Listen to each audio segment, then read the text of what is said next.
Alhamdulillahi Rabbil Alameen.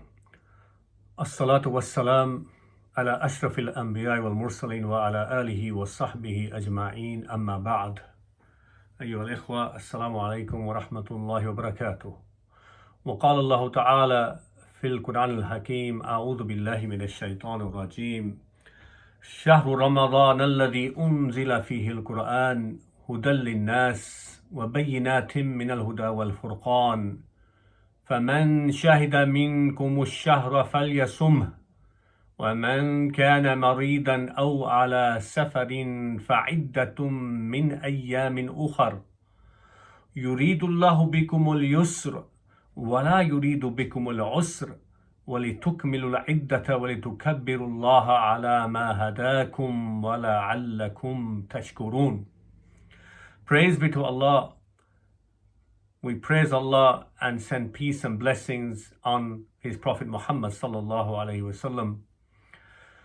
Brothers and sisters, before I continue with the topic and clarifications for today on fasting in Ramadan, but not a general talk on fasting in Ramadan, specifically to do with certain issues, especially in this particular season of COVID-19. As I said, before I start with that, thought comes to my mind, I know this is said, and I need to say it as well, that people say, well, who's he to talk about Islam and these issues, to give khutbahs, and what kind of knowledge and ability does he have? I mean, he can't have that much knowledge. Look at the size of his beard, for example. Or look at the size, at the fact that he doesn't wear a turban or a hat. So I want to just mention and deal with these issues first, because I know it's said, and despite me doing khutbahs for over 35 years or so, it will still be said, and I have no problem with that. Actually, knowledge and understanding of deen is not judged by the length of the beard, whether it's big or small, or even its absence. And actually my beard's like this based on knowledge, or what I have understanding of the sunnah in regards to the issue of the beard, on which there is ikhtilaf amongst the ulama from time immemorial, and an issue which is affected by time, culture, and place, and understanding of what we get from the sunnah. Two, the size of and yet I have the greatest respects for our brothers from the imams and ulama and others who have long beards, short beards, and no beards. They say knowledge isn't, oh look, he hasn't got a big turban or topi on his head. Well, you know, despite the fact that today I have a big hat on my head, knowledge isn't based on the size of the turban. And if I take my hat off today, my knowledge doesn't disappear. Otherwise, what kind of knowledge is it? So, again, despite the greatest respect of those who, my brothers who wear big turbans, small hats, and no hats and no turbans. Knowledge, they say, well, he hasn't got long robes on, he hasn't got jalabiyah on, or a cloak on. Again, knowledge isn't based in the robes that I wear. And disappear because I have a trousers and t-shirt on. What kind of knowledge and understanding is that? In fact, that in itself is an angle, a way of looking at the way Rasulullah sallallahu alaihi wasallam's dress was. He dressed with the dress of the people, except he brought some clarifications in regards to dress. Otherwise, his dress was dress. Prophet sallallahu alaihi wasallam wasn't a part in his, and we say there's no priesthood in Islam. We say no, that's both in behavior and in wearing a particular apparel, despite my having the greatest of respects for my brothers and ulama and imams who wear long robes, or who wear trousers and shirt, or wear the clothes of the Chinese or the shalwar kameez of the Indian continent. Anyway, these things I wanted to say at the beginning. My topic, let's come to it. Allah subhanahu wa ta'ala says in the Qur'an, Shahru Ramadan alladhi, it is the month of Ramadan, alladhi unzila fihi al-Qur'an, in which the Qur'an was revealed. Hudan lin-nas, as a guidance for humanity, and clear proofs of guidance and as a criterion. وَبَيِّنَاتٍ مِنَ الْهُدَى وَالْفُرْقَانِ فَمَنْ شَهِدَ مِنْكُمُ الشَّهْرَ فَلْيَصُمْهُ. Whoever is present, meaning at home, muqim, in this month, and they witness it, they must fast. An obligation to fast. وَمَنْ كَانَ مَرِيضًا أَوْ عَلَى سَفَرٍ فَعِدَّةٌ مِّنْ أَيَّامٍ أُخَرٍ. Whoever is ill or on a journey, then they are given the rukhsah to not fast and make up from days later from the fast and the days that they miss. فَعِدَّةٌ مِّنْ أَيَّامٍ أُخَرٍ.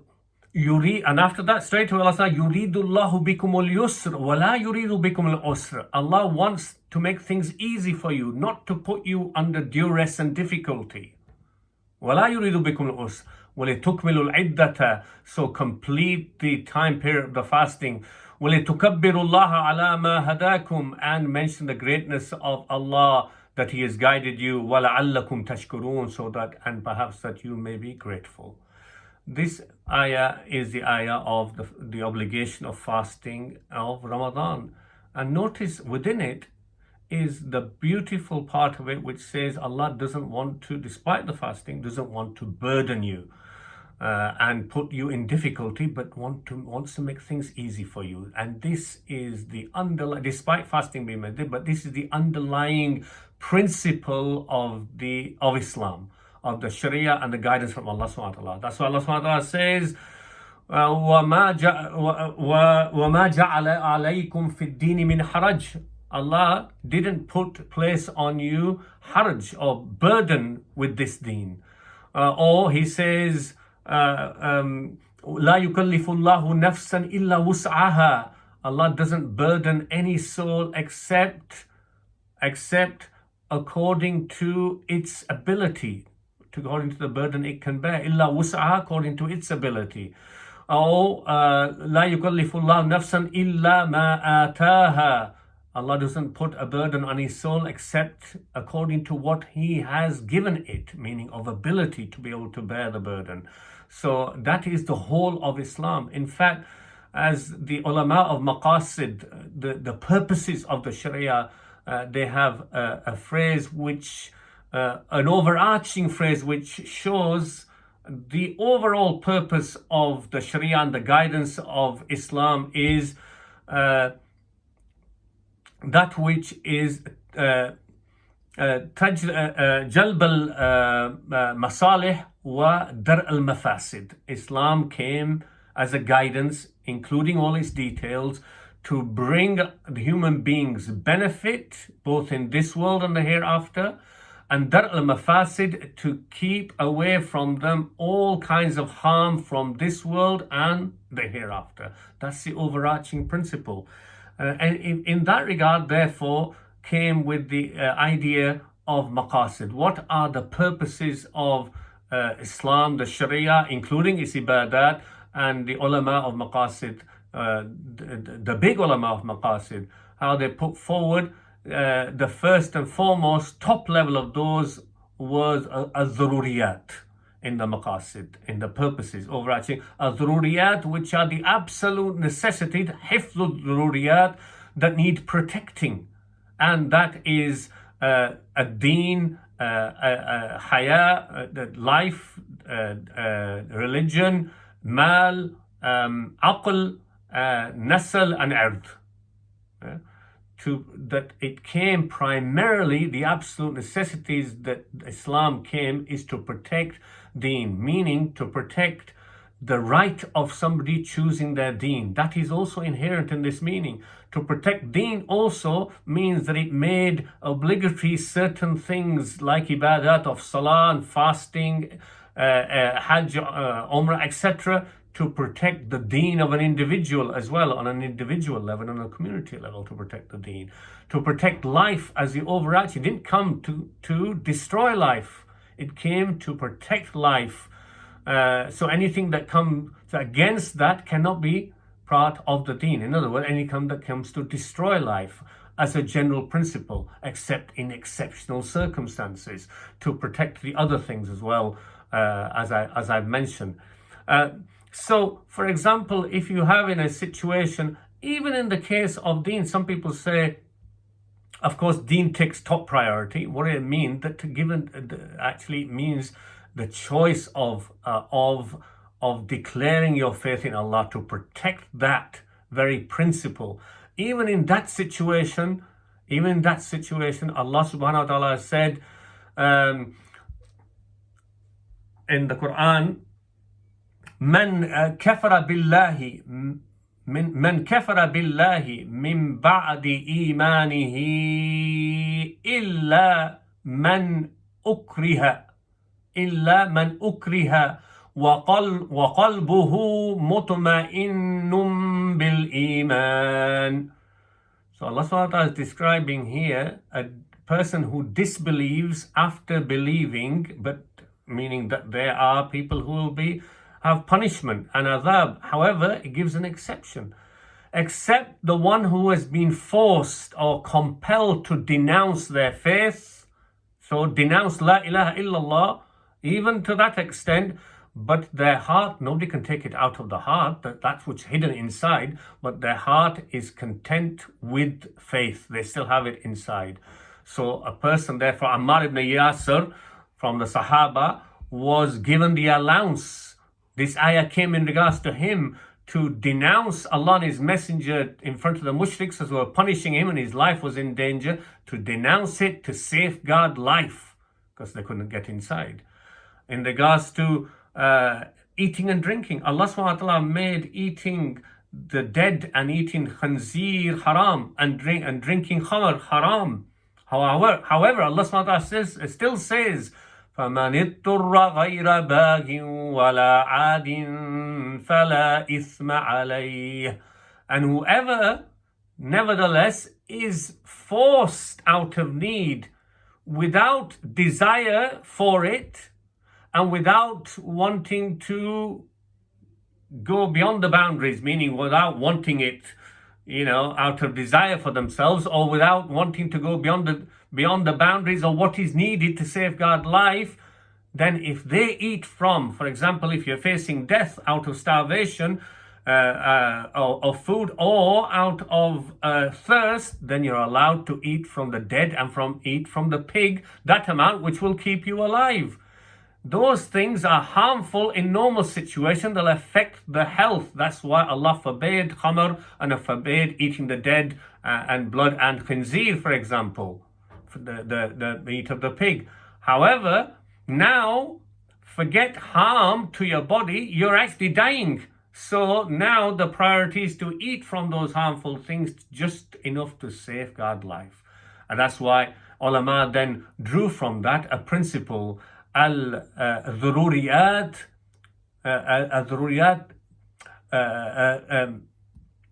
تبيح المحظور, or الضرورات تبيح المحظورات, that the safeguarding necessities like life makes mubah, allowable, that which is normally haram in regarding safeguarding life. That's how important it is, and that's the beauty of this deen that Allah subhanahu wa ta'ala sent for us as human beings to safeguard us. In the same line in this regard, therefore, when you came to the fasting of Ramadan, Allah subhanahu wa ta'ala gave in regards to the ill, as the Quran said, وَمَنْ كَانَ مَرِيضًا أَوْ عَلَى سَفَرٍ, to the ill, to the traveler, to the breastfeeding mother, to the pregnant, to the elderly. Allah subhanahu wa ta'ala gave them exemptions, a way out from their difficulties, rukhas. They came as part of the deen with that overarching idea that actually Islam didn't come to cause harm. Islam didn't come to cause harm and undue suffering. Even though fasting, so if we come to fasting, for example, fasting has an element of difficulty with it. Praying 5 times a day, getting up for Fajr, making wudu has an element of difficulty. Hajj and Umrah have an element of difficulty. But the idea isn't to make us suffer to the extent that we can't bear it and, we're collapsing around. That's not the idea of fasting either, brothers and sisters, and many people don't seem to understand that. For that reason, the Prophet ﷺ, hadith in Bukhari Muslim from Jabir, he said, كان رسول الله صلى الله عليه وسلم في السفر فرأى رجلا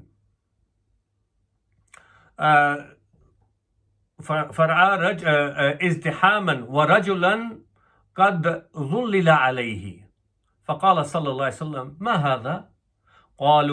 فقالوا صائم فقال رسول الله صلى الله عليه وسلم ليس من البر الصوم في السفر رواه البخاري ومسلم. The Prophet ﷺ, Jabir says, he was on a journey, meaning we were with him, and he saw a crowd gathered around, a person, a man, and who was being shaded by this crowd. And the Prophet ﷺ, what's going on here? They said to him, it's a fasting person. The Prophet ﷺ said, this kind of fasting, this is not laysa min al-birr, this is not part of righteousness and goodness to fast on a journey. Yet Prophet ﷺ allowed fasting on a journey for those who will to bear it. So what did he mean? He means this kind of suffering removes you from righteousness. It's not getting you more rewards, it's actually not righteousness. Laysa min al-birr sawmu fi safar. This kind on a journey, this kind of fast is not from righteousness. In other words, it's negative. Same thing he said, therefore, when he was on a journey and they came out to go on the day of Fatu Mecca. It was in Ramadan when they came from Medina, and the Prophet ﷺ, this is hadith in Bukhari Muslim again from Jabir, they got to the place, they were fasting, Qura al-Ghamim, and it was said, قِيلَ يا رسول الله قد شق عليهم الصيام قد شق على الناس الصيام. It's proving difficult for some people, the fasting. And so the Prophet ﷺ, فَيَنْظُرُونَ, it was said to him, فَيَنْظُرُونَ فِيمَا فَعَلْتَ, they are watching what you're going to do.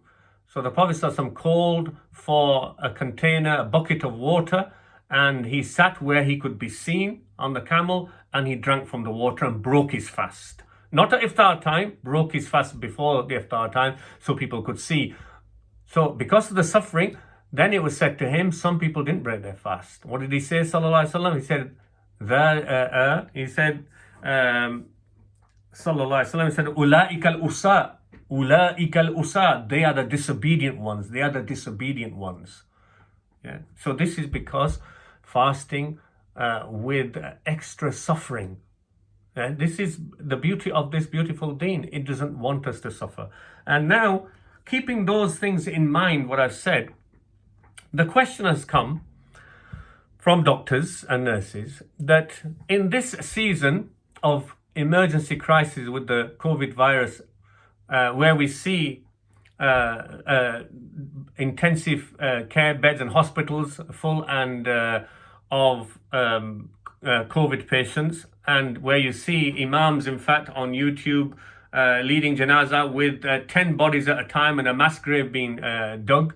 In this kind of crisis of a situation, where the doctors and nurses in the front line especially are having to work longer hours, their holidays are being cancelled, and I can understand that as well, why. And they're having to wear now robes of PPE, wear masks, which are not the normal masks that they use for doing normal surgery, but then visors and goggles and shields in front as well.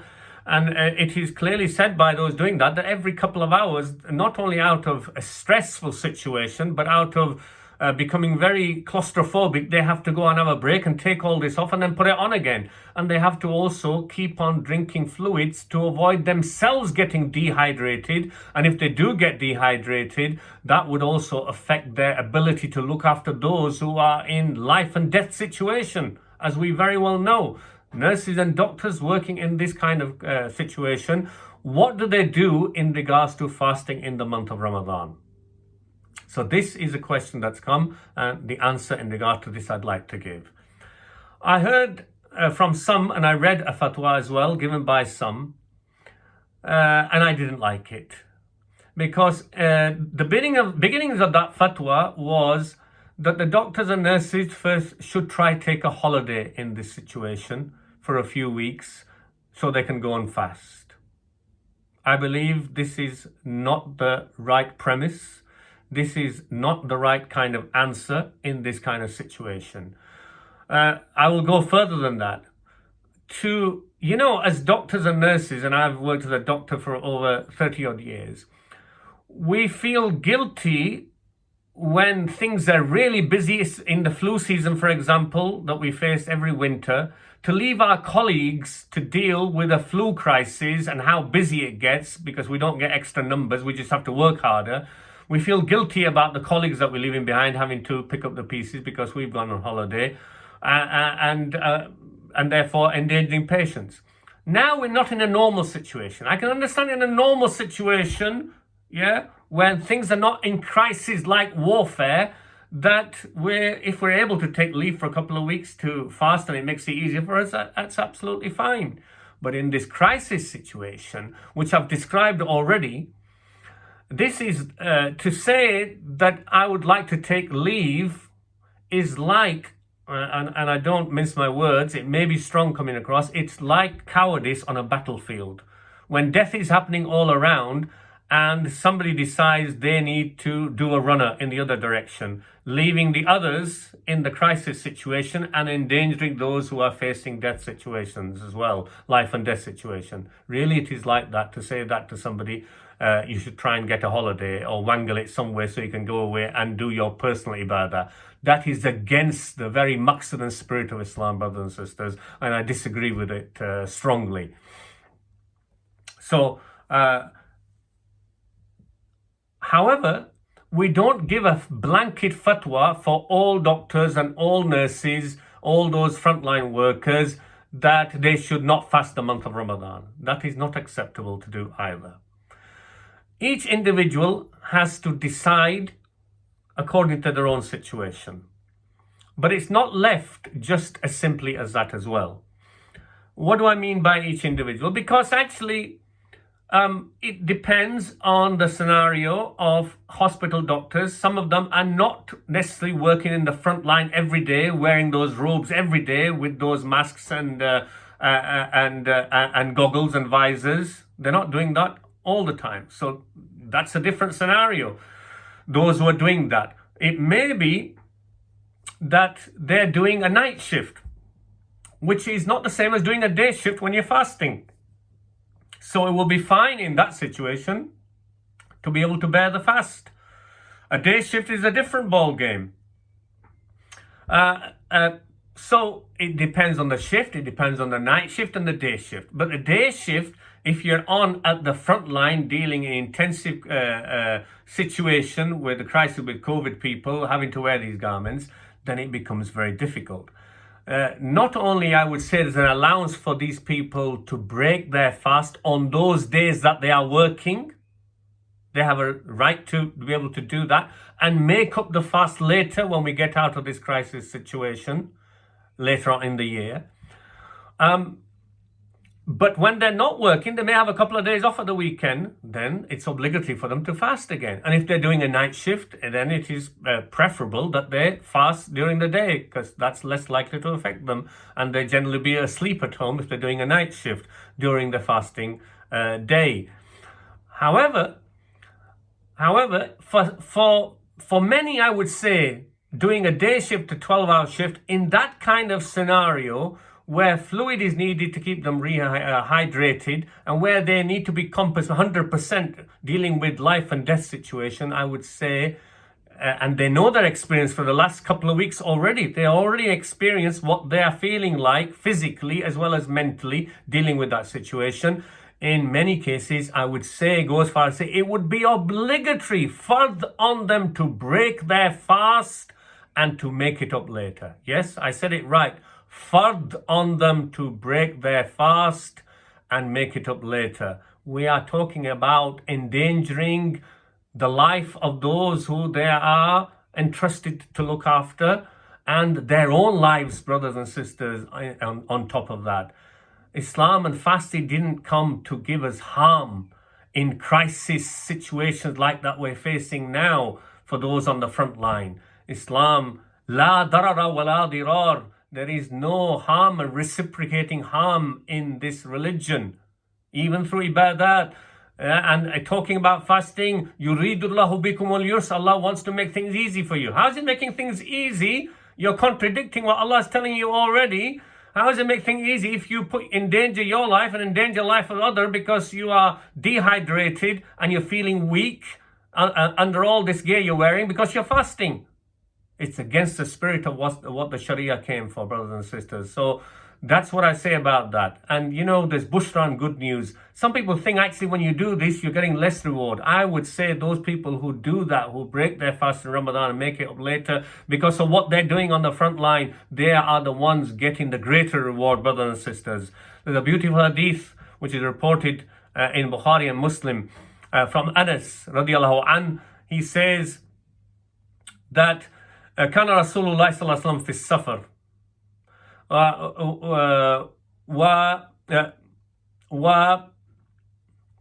ومنا من صام ومنا من أفطر.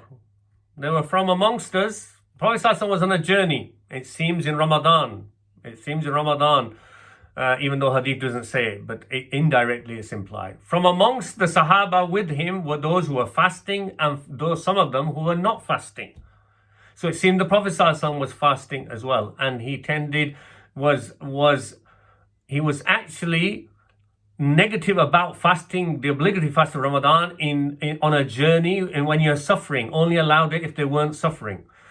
So then the hadith carries on. We went down in a place and the day was really hot and sunny. And many of us were using our clothes to shade ourselves from the sun, and some of us were using our hands to shade ourselves from the sun. It was so hot. Until the end, the fasting people fell down with exhaustion in a place. And the non-fasting people, those who had broken their fast, they weren't fasting, they were busy looking after, therefore, the animals that they were riding, giving them water, and set up the tents for the rest of the people. وَقَالَ رَسُولُ اللَّهِ صَلَّى اللَّهُ عَلَيْهِ وَسَلَّمَ ذَهَبَ الْمُفْطِرُونَ الْيَوْمَ بِالْأَجْرِ. Subhanallah. So the Prophet ﷺ, what did he say? He said the ones who are not fasting, who broke their fast, they are the ones who've run away with the reward today. They are the ones who run away with the rewards today. So I say to the people at the front lines, when you break your fast, don't feel guilty, brothers and sisters.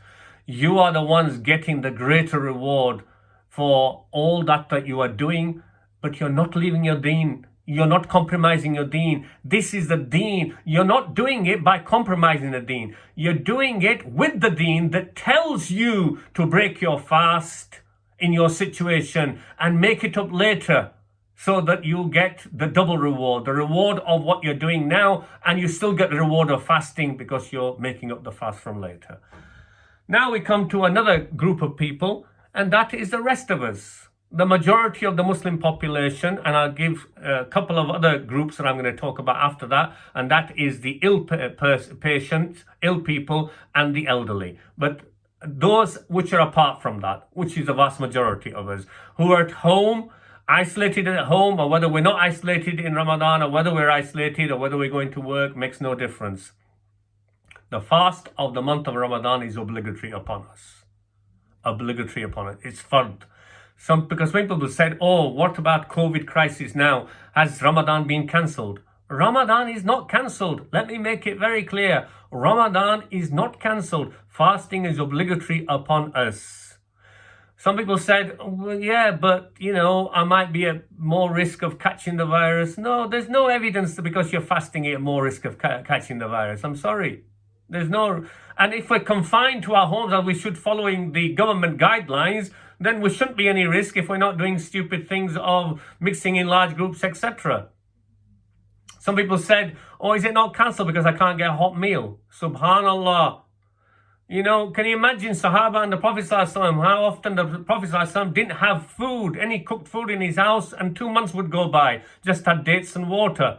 Yet, there's nothing in Qur'an and Sunnah which says if you only have dates and water, you don't need to fast. You need to have three, a big iftar with samosas and kebabs and a starter and a main course and an afters. Where's this? That's just from our own culture because we want to fill ourselves. Actually, just having simple food is enough. It's still obligatory to fast. So some people said, oh, all right. And they have this idea in their head, oh, we don't have Taraweeh at the mosque as well. So will the fast count? Because some people from our community have this idea that if you don't pray Taraweeh, your fast doesn't count. This is absolute nonsense. That's the only words I can say for it. Brothers and sisters, of course we would love to have Taraweeh prayer and listen to the Qur'an in the masajid. But what is more important and bigger than Taraweeh prayer is the 5 daily prayers, which are fard to establish. Yeah, they're fard to establish for the mosque, and sunnah mu'akkada, highly recommended for believers to attend the mosque to attend. Taraweeh prayer is voluntary. It's tatawwu'. It is not fard. Let me make it clear. Many people think it's fard. Many, as you know, some people who don't even pray 5 times a day, they turn up with Taraweeh prayer as though it was fard. Taraweeh prayer is not fard. And actually, in the time of Rasulullah sallallahu alaihi wasallam and with his Sahaba, there was no Taraweeh prayer in the mosque. They used to pray in Ramadan, Isha prayer, and go home. There was no Taraweeh prayer. That's from the Prophet sallallahu alaihi wasallam in his time. Prophet sallallahu alaihi wasallam, on 3 nights, he turned up towards the end of Ramadan in the masjid and prayed. And the Sahaba came in large numbers and joined him. Yeah. And he did that later in the night. He didn't do it straight after Isha anyway. So the Taraweeh prayer, more according with the Sunnah, is that which is done at home, not after Isha prayer. It can be done in Jama'ah together as a family or individually.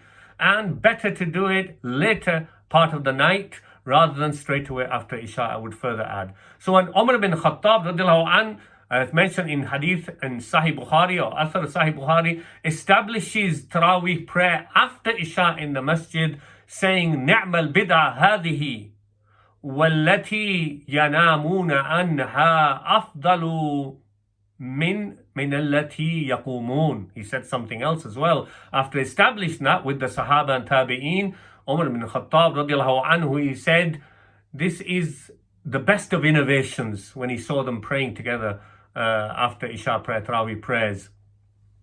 He said, however, the prayer that is to be done by those who are sleeping at the moment, they're not joining in the prayer in the mosque, sleeping at the moment, to get up later in the night to pray individually in their homes, that is better than the one that is being done here. Subhanallah. So it is so clear when it is an opportunity for us to pray individually. Actually, Salatul Layl, the night prayer, Taraweeh is that night, Taraweeh is night prayer. The best is individually crying to Allah subhanahu wa ta'ala on your own, so that all riyah and this showing off an idea of staying for 20 or whatever numbers so that people can see that you stand, it all disappears now. It's only between you and God. Yeah, which is really the purpose, fundamental reason of Salatul Layl or Salatul Taraweeh, as it is known as. So that doesn't affect in any way. The obligation of fasting in Ramadan remains. Now we come to the third group, and that is illness. Brothers and sisters, I've spoken about it before, but I need to say it especially in this time. Because illness here doesn't require, number one, a certificate from the doctor, as some imams and scholars have said. Illness is decided by you, as other great imams and scholars said. The illness can be a prick to the finger, or a small cut on the finger, or even a pin-sized thing under your nail, which can be very painful, and it can be. So illness is decided. That would be counted as somebody who's mareed and ill. Headache, that's an illness as well. So it's to be decided by you.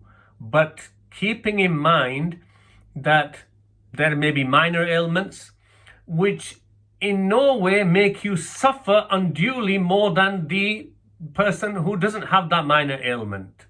However, if it makes you suffer more than you normally suffer, then you need to seriously think about it, because that is not the purpose of the fasting and you're missing the point. So there may be that to break the fast with illness might be allowed in a minor illness situation. It may be that to break the fast is actually recommended for you because you're causing more suffering to yourself when you've already got a headache. You may have a flu or a cold and temperature. You're making it much worse, the suffering for yourself. So it would be recommended for you to actually break your fast. And it also can be obligatory for an ill person to break their fast when they're putting their life in danger. For example, somebody who's a heart patient and they get angina. They're not taking their pills because pill taking would break their fast. And they are suffering with the angina pain. And they're endangering themselves from another heart attack because they've already got an illness. Yeah? Or they've got high blood pressure and they're not taking the medication if it's necessary during the fasting period, and the blood pressure goes up. They're endangering their life by a danger of a stroke or a heart attack. In this case, it will be fard for them to break their fast. And many people don't realize this. And people who have chest problems and are on inhalers, etc. I've known people, so many, who don't take their inhaler and they've got asthma, bronchitis, etc. or emphysema. And actually, as I've said before, even though inhalers, in my opinion, do not break the fast. They do not break the fast because they're not going in your stomach, they're going in your lungs. So let me be clear about it. Nevertheless, in this particular season, people with lung problems, etc., underlying problems, be careful, especially if you've got a flu and chest infection, and certainly if you've got the symptoms of COVID virus, etc., you should be and know that you are not doing, and don't feel guilty and sinful that you miss those days of fasting. Yeah? And take medication to bring the temperature down and drink fluids, etc., so that you don't endanger your life. You're not allowed to do that, brothers and sisters. So this is important for remembering. In regards to acute illness, that which lasts a few days, then it is better for those people to make up the fast from later on. In regards to chronic illness, and it may be diabetes, hypertension, heart problems, the ongoing illnesses which doesn't disappear, you are exempt. Full stop. Especially not just exempt.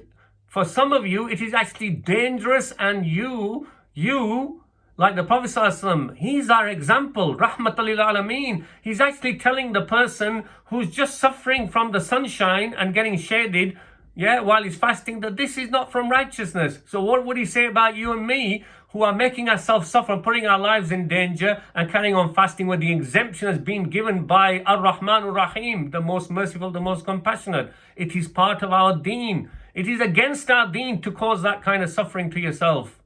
We have a wrong misunderstanding of this. So take the rukhsah, which is loving to Allah subhanahu wa ta'ala. Follow the Rasulullah sallallahu alaihi wasallam, who is a bringer of mercy. And in those situations with chronic illness, don't fast. But because it's not going to get better, they are to pay fidya. Fidya for feeding one person for every fast that they miss, which can be paid to the charity organizations. Finally comes the group of the elderly. What is elderly? That's the question. It's not been defined in the Qur'an and Sunnah what elderly is, but generally we can have an idea and we know for ourselves. So you can say around over 70 years of age, or you can go by retirement age in this country as being those who are the elderly. Elderly can be without illness. Those people, elderly, as Abdullah ibn Abbas radiallahu anhu, he said that the Quranic ayah which says, وَعَلَى الَّذِينَ يُطِيقُونَهُ فِدْيَةٌ طَعَامُ مِسْكِينٍ, and for those who are able to fast, but it's difficult, is to pay the fidya, which is feeding of a miskeen. He says this ayah hasn't become mansukh, abrogated by the other ayah of obligation. This applies to a shaykh al-kabir wa shaykhatul kabira, and for the elderly man and the elderly woman, they are, because it's difficult upon them, they can break their fast, they're exempted from fasting, and they are to give fidya to not to make up later, because they're not going to get younger next year. They're getting older, so that they pay the fidya. And we have in our community, brothers and sisters, not just people who are elderly, who are Muslims, and we know they love their deen and they love their fasting, but it's a misunderstanding. From that love of the deen and love of fasting, they feel guilty and sinful in leaving their fast. And actually it's not sinful. You should actually be feeling guilty actually fasting, when this beautiful deen gave you the exemption from Allah and His Messenger. I'm not giving you it. Allah and His Messenger is giving you a gift which you don't want. So you need to seriously think about that. And then many of our elderly, they've got other illnesses with them. There's very few who are in their 70s and 80s who have got no ailments. They are not only elderly, they're married as well. And you look at in this crisis situation of COVID, the ones who are vulnerable in the community, who are they? Especially Asians, yeah, that's us, who are elderly, who have got diabetes, hypertension, and heart problems, etc., etc. And male, they're the prime candidates for catching this virus. So if we put ourselves by our own hands in this vulnerable situation, yeah, then we are the ones who are to blame. Islam didn't tell us to do that. Islam came us to do the opposite. Brothers and sisters, that's my message. I'm sorry it's a bit long, but I felt I needed to clarify these situations. May Allah subhanahu wa ta'ala enlighten our lives, enlighten our hearts, keep us safe in our homes, keep our loved ones, our friends and family, lift this wabah, this pandemic off from humanity. May Allah subhanahu wa ta'ala guide humanity to the truth, to His light, to His way, and forgive us, all of us are sinners. May Allah subhanahu wa ta'ala forgive us through this difficulty and crisis. May Allah subhanahu wa ta'ala make us of those who are better believers. May Allah subhanahu wa ta'ala increase us in iman, give us sabr, and forgive us, and make us of those who benefit from this beautiful and blessed month full of rewards, which is fast approaching us. Allahumma ameen. أقول قولي هذا واستغفر الله لي ولكم إنه هو الغفور الرحيم. السلام عليكم ورحمة الله وبركاته.